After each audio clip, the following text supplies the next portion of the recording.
So we are at the Greentown Historical Society meeting room this afternoon, this second day of March 2023. And I'm so happy to welcome Mr. Rex Riggs to our building and to also be able to talk with him about a topic that we're very interested in, about a person that graduated from Greentown High School and went on to get his medical degree working at a hospital in Dallas, Texas, actually on November 22nd, 1963. So, well, we'll just find out more about that in just a minute. So welcome, Rex. Thank you very much. Very glad to have you here.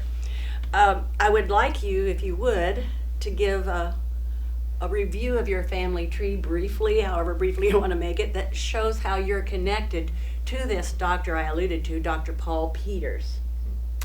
Well, to start with, I think that it needs to be stated that even though he lived in Dallas, Uncle Paul was a Greentown person. I mean, he loved Greentown. He lived Greentown. He went to school in Greentown and graduated from here and never forgot Greentown. And, I think it's important to know that, for some of the things we could talk about later. And obviously, he was my uncle. He had another brother, John Peters, and my mother, Mary Ann Peters. And Thelma Peters was their mother, who was a school teacher in Greentown for several years. She taught me, and that was later in her career, but she taught a few years after that. So the Peters family had always been around Greentown. My grandpa Peters died before my mother graduated high school. He was an auctioneer, and I never got to know him. But Uncle Paul was a brilliant man. I've known many smart people in my life, but I've never known anyone like him. And he was always interested in you and interested in your future and what you were doing. My father told me a story once about Uncle Paul studied so much and so hard when he was in med school that he even took a book with him when he went to the bathroom, because he didn't want to waste a minute of time when he could be studying. And obviously he did very well in school. He always had some great quotes. I'll never forget the time when we were talking about education and stuff, and he said, Rex Allen, he always called me by my middle name, he said, remember this, you can never know too much. And I've used that quote many times through my lifetime. And another one of his favorite quotes was, perfection is permissible. And again, that was another one that stuck with me. But Uncle Paul would come back and forth to Greentown. He was very busy, so we might get to see him once a year, maybe twice at certain times. And he always just had a lot to say. So as far as the things that he was really known for, the Kennedy assassination and his involvement in that was kind of a family thing. I mean, obviously people knew about it later on in that, and we'll talk about that here in a few minutes. But the thing that he was really renowned for was kidney transplants and prostate cancer operations. He pioneered the kidney transplant in the South, and I was talking with his son, or I remember Uncle Paul talking in as he was explaining what it used to be like. It was up to him to go harvest the kidney. So if you had a patient that needed a kidney transplant, back in the days when this started, the matching process was a lot different what it was today. So when he found a match on someone who had passed away or was willing to donate a kidney, he flew to that person's location and he harvested the kidney himself. And then he would fly back to Dallas and he would put the kidney in his patient.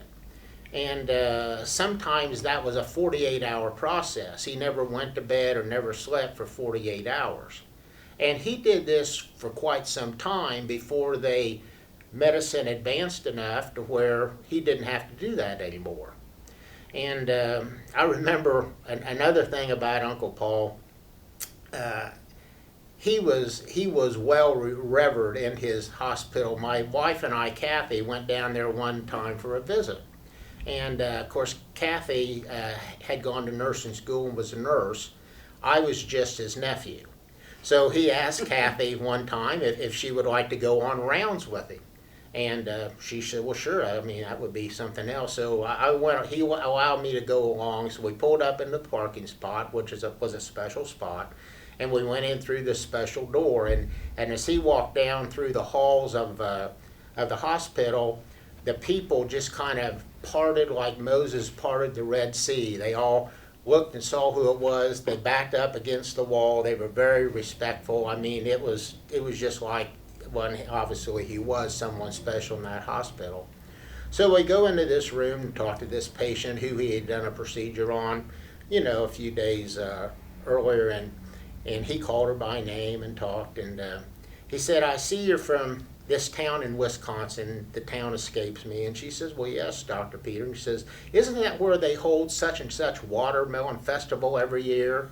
And her eyes brightened up, and well, yes, it is. And they talked about watermelon seed spitting contests and all the things that went along with this festival.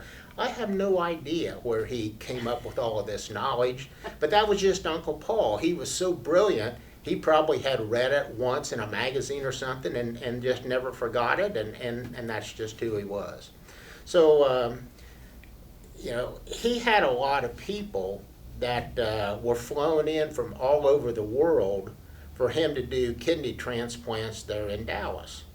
And I asked his son once, we talked about it, and I said, why did he have them flown to Dallas? Why didn't he go to where, we're talking about dignitaries, heads of state, really very important people. And he said, well, Rex, he said he couldn't control the operating room in another country. He said he could control the operating room in Dallas, and that's why everybody came to Dallas. So again, he was a very famous guy, did tremendous works, in the kidney area, and probably was as well renowned as anybody in his field in that. So The hospital that you and Kathy visited him and took the rounds, was that Parkland? It was He was still Parkland. Working in Parkland? Yes, he was. He was. Okay. So, that was the only hospital that he ever worked in. Obviously, he taught urology as well as performed, these kidney transplants.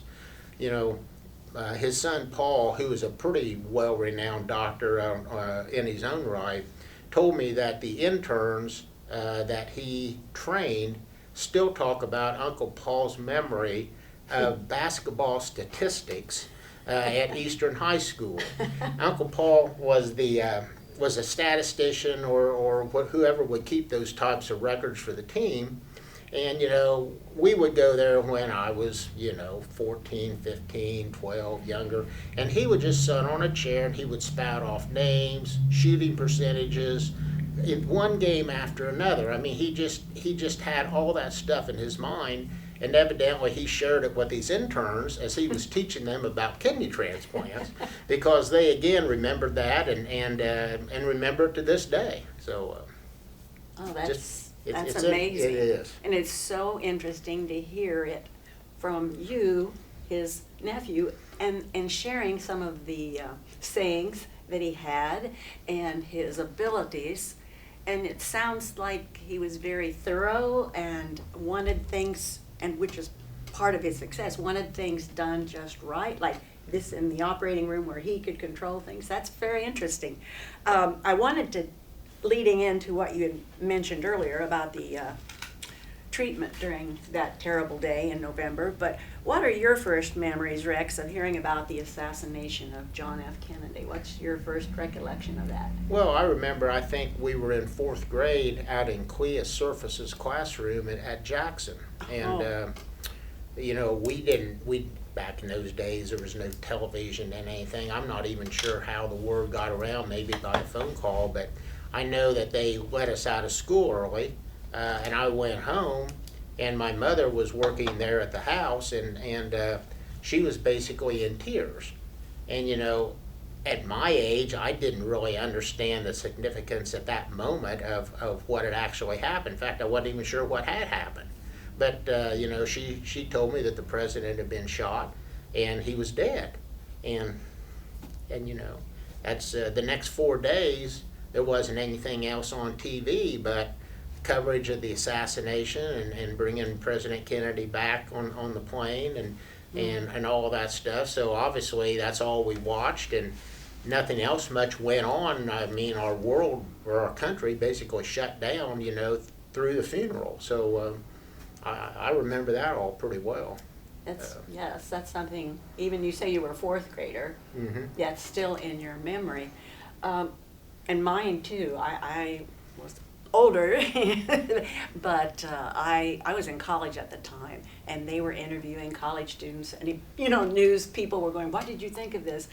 All of that. Even then, finding out, but I just could not believe that. And like you said, glued to the TV for the days and seeing the pageantry, really, of all of that and the dignity that how that was carried out, and of course then the family. Well, just even now brings me to almost tears. When were you aware of your uncle's involvement in the treating of President Kennedy that day? It wasn't right away.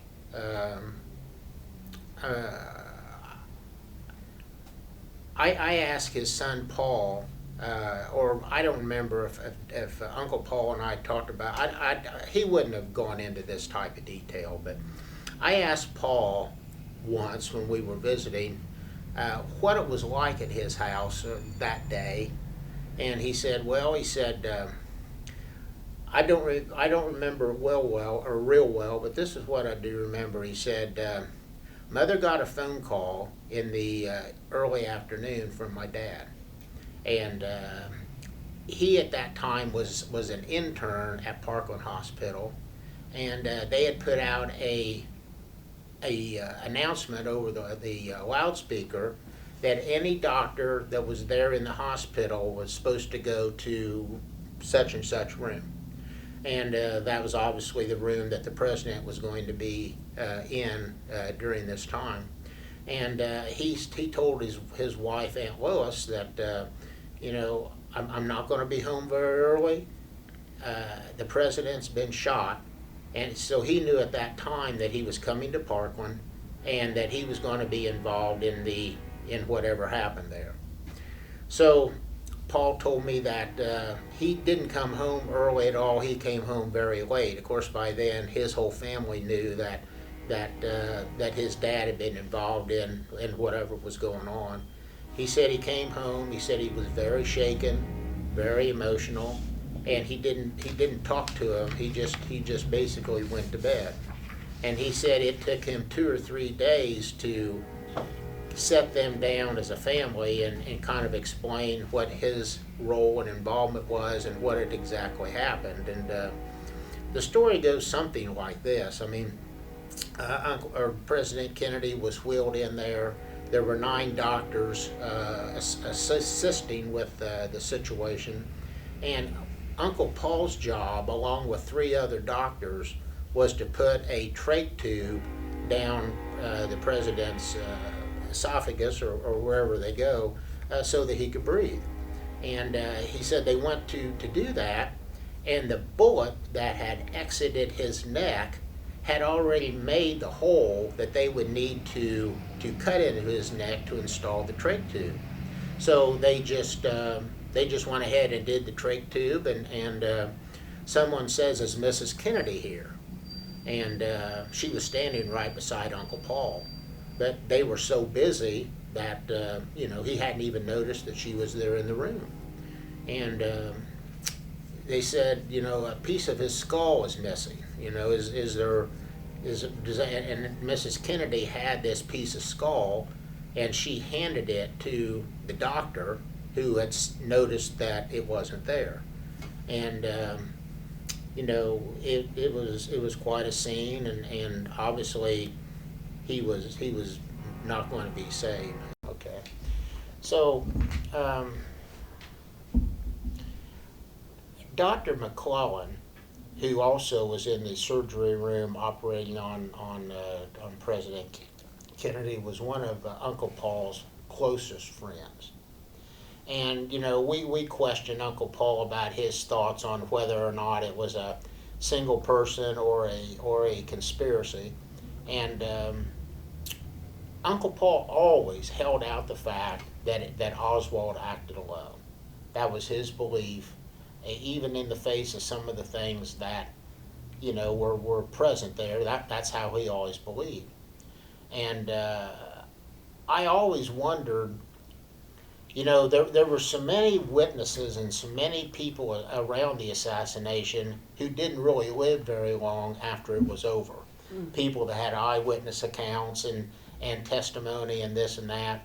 And, with Uncle Paul so unwilling to talk about it, I didn't know if he kind of had a little bit of a sense of fear for his life, that if he said something that was the wrong thing, that he might have a problem with certain people. I don't know, but he never really talked about it greatly as a family. I mean, anyway, Dr. McClellan also, but he believed that it was a conspiracy. He didn't believe that there was any way that Lee Harvey Oswald could have done it by himself. And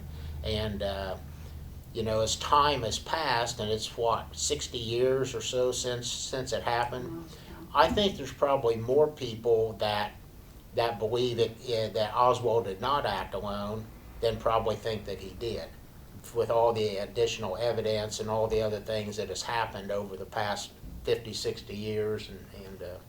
But Uncle Paul never wavered to his grave that that's what he thought. Well, I think we can trust your Uncle Paul. You've already given much testimony to his intelligence and his character. I was going to ask, you mentioned Lee Harvey Oswald, and I knew, within a week's time he was in Parkland there being treated? It was just 2 or 3 a few days. Okay, was he involved in any No, of that? he was not involved in that treatment. Treating him. Yes. But you remember the sequence of events there. I mean, they arrested him and they were moving him from the county jail to a more secure facility without a great deal of security to do that with. And in the basement of the jail that he was leaving is when Jack Ruby came along and just walked right up and shot him. And I was watching the news. I was glued to that, and they said they were transferring Lee Harvey Oswald. And while they were filming it, and this, I remember that there was a sheriff or some sort of, he had a big white cowboy hat kind of standing there, and there was nothing he could do. I couldn't believe it. I thought, what has just happened here? I know. Oh, and then, yes, and Jack Ruby, did he die in prison? Or he died in prison. That's what I was... Well, I would say if there was anyone that could have done anything, if there could have been anything done for President Kennedy, the right crew, the right staff was in that room at that time. But by the fact that he had such a horrendous head wound. Yeah, part of his brain was missing. There was just nothing they could have done. And no. Well. But anyway, the museum that we talked about. Yes, I was going to ask you about that. You've been there. Some time ago, they decided that they were going to take the 6th floor of the Texas School Book Depository building that Oswald's rifle and everything was found in, and turn that into a museum, which they did. And they had contacted, I did not know this, but they contacted my Uncle John and my grandmother, Peters, and Aunt Lois, Uncle Paul's wife, to see if they would give some type of statement that probably they would put on record at the museum. So we just happened to be down there for a family reunion. We were at the page where we had family reunions for a few years, and it was our turn to go to Dallas. And one of the activities we had was to go to to the museum, and it was pretty much still in its infancy back in those days. And I didn't know it when we went there, but that was a day that Uncle John and Grandma Peters and Aunt Lois gave their story, testimony, whatever it was they were after, that the museum had asked them to do. But you basically went in and you looked at the window, or you stood at the window where the shots were supposedly fired from that killed the president. They had a display there about Jack Ruby. They had his hat that he wore the day that he killed Oswald, and the suit he had on. I mean, all that was there. And they had, historical information and facts about that. They also had a display of Lee Harvey Oswald and described the role that they believe he played in the assassination, and just different artifacts and different things to look at. I thought it was well done, and I think it's still open today if a person wants to go see it. Right. Well, yes, I did go to their website and found out their hours and all of that, and I couldn't help but think, I wonder, this generation, it's been long enough now, if there are still people that would be interested in that, to go to it. I don't know. Young people today. I think our generation definitely would, and for our family, it's part of our family's history and culture. Yes. So, when we had the reunion, we had lots of younger children there that were children and well, it'd be Uncle Paul's grandchildren. And of course, they and all their cousins were just super enthralled with the concept of it. But I think you're right, Sue. I mean, it's just like anything else.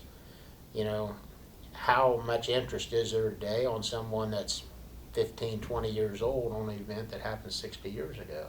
Yeah. Yes, well, but I do think, and that's part of our goal here as a historical society, we need to connect all ages to our history. And your uncle is part of our history. And in a smaller town, I think you feel that. We feel like he's a son of Greentown wherever he was. And we're proud of him for what he was able to do. And I think people think that is really important. It is wonderful what he has done, but it's especially important to people in Greentown. And they wouldn't have had to be born here.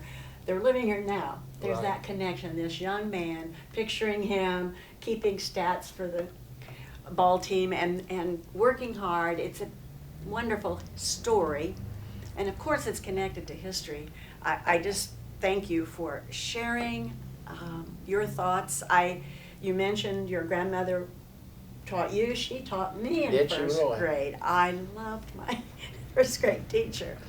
And so I just appreciate it so much, you coming and sharing today with us. And I think it'll be a big help to others that will visit our museum and learn more about Paul Peters. Well, I'm Through your glad, words. glad to be able to do so. Thank you very much, Okay. Rex. Okay.